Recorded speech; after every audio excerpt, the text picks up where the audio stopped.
पूछना चाहती हूँ, क्यों आप लोग ही तो कह रहे थे ना हिंदू राष्ट्र जात पात को करो विदाई, हिंदू हिंदू भाई भाई, बहुत खुश हो रहे थे। लेकिन उसके बाद आप बताइए ना, आप उसके बाद विरोध किस बात के लिए? करनी सेना कह रही है बीजेपी के कार्यकर्ताओं नेताओं को दौड़ा दौड़ा के मारेंगे। बिल्कुल सही बोल रहे हैं, वो भी सही बोल रहे हैं भाई, वो भी सही बोल रहे हैं। बीजेपी वाले टरक परक ऐसे ऐसे पलटते रहते हैं ना थाली का बैगन की जैसे, जिस तरफ देखते हैं उस तरफ ही हो। किसी भी तरीके से देश से बीजेपी को हटाना है, चाहे कुछ भी हो। लेकिन मैं ये कह रही हूँ कि जो बीजेपी है, ये कानून भेदभाव करने वाला है, ये ठीक नहीं है, इसको बैन किया जाए। देखिए जो भेदभाव करने वाली कानून नहीं है, इसको अगर समझा दिया जाए तो इसमें भेदभाव। आप कानून को अच्छे से पढ़िएगा, आप पढ़िएगा, मैं पढ़ के आई हूँ। आप बताइए ना, आप बताइए इसमें चेयरमैन कौन है, बताइए बताइए इसमें चेयरमैन, इसका चेयरमैन कौन है, आप बताइए ना कौन है इसमें। मैं इसीलिए बता रही हूँ कि तमाम जो लोग हैं इसमें आपको विपक्ष भी है, पक्ष भी शामिल है।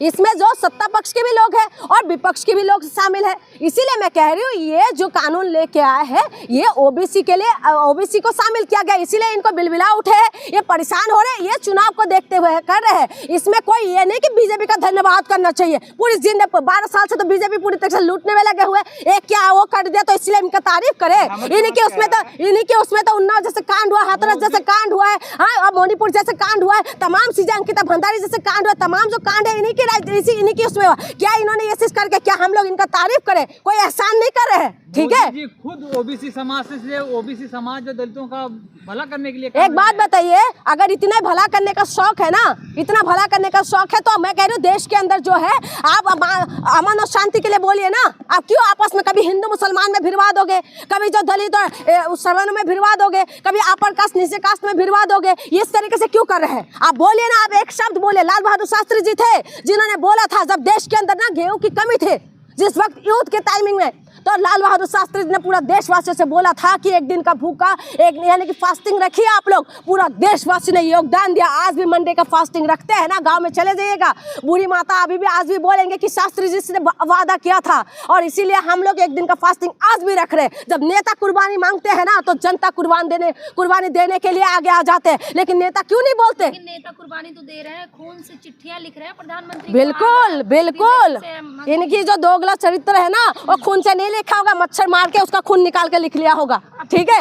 हाँ बिल्कुल भरोसा नहीं है बीजेपी अगर उल्टे तवा में उल्टा होके, गरम तवा में उल्टा होके भी बैठ जाए ना, तब भी मैं विश्वास नहीं करने वाले। क्योंकि इन्हीं का स्लोगन था बेटी बचाओ बेटी पढ़ाओ, इन्हीं का स्लोगन था सबका साथ सबका विकास, इन्हीं का स्लोगन था कि है ना महिला के सम्मान में भाजपा मैदान में, इन्हीं का स्लोगन था कि महिला का सशक्तिकरण करेंगे। दलित समाज, SC ST OBC जो लगातार विरोध कर रहा था, तो वो खुश हो गया ना। देखिए उनको खुश, मैं यही कह रही हूँ, कोई एहसान नहीं किया, खुश हो बहुत अच्छी बात है, लेकिन वोट मत दीजिएगा बीजेपी को बस। बार झटका लगेगा क्या? क्यों लगेगा भाई? अखिलेश यादव का झटका, अखिलेश यादव का पार्टी वो पार्टी थी ना जिन्होंने फूलन देवी को टिकट दिया था। झटका लगेगा? किस बात का झटका लगेगा? अखिलेश यादव वो था जिन्होंने यूपी के अंदर जो काम किया था ना अखिलेश यादव ने पढ़ाई लिखाई के मामले में। अब अखिलेश यादव को झटका लगेगा? किस बात का झटका लगेगा भाई? और किस बात का झटका लगना चाहिए? उन लोगों को समझना चाहिए कि अखिलेश यादव का समाजवादी पार्टी वही पार्टी थे जिन्होंने महिलाओं को सम्मान दिया था, जिन्होंने फूलन देवी की जैसे एक महिला को जो है ना, जिन्होंने उनको डाकू बनाया, उनको इन्होंने माननीय बना दिया था। अब उसके बाद कहते झटका लगेगा? किस बात का झटका? आज आप ओबीसी के लिए कुछ कर दिया तो हम एहसान मानना चाहिए? हम एहसान नहीं मानेंगे, तब मानेंगे हम एहसान कि देश के अंदर अमन और शांति हो।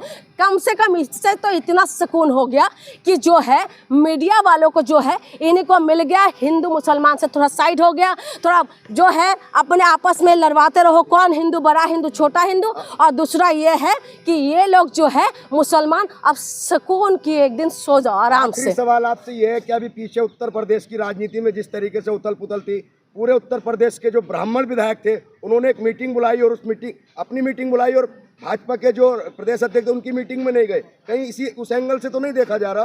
देखिए किसी भी एंगल से हो सकता है, लेकिन देश के अंदर मैं बार बार कह रही हूँ, जब से बीजेपी आए हैं ये लोग कर क्या रहे? ब्राह्मणों को दलितों से लड़वा दिया, सवर्णों को दलितों से लड़वा देते हैं, हिंदू को लड़वा देते हैं। तो इसीलिए मैं कह रही हूँ ये सब चुनाव को देखते हुए क्या जा रहा है। देश में ब्राह्मण समाज भारतीय जनता पार्टी से नाराज है। बिल्कुल सही है। वोट को अपना कोर वोट वापस लाने के लिए भारतीय जनता पार्टी कोई साजिश तो नहीं? कैसे करे? कैसे साजिश है? आप बताइए शंकराचार्य जी के साथ क्या कर रहे हैं?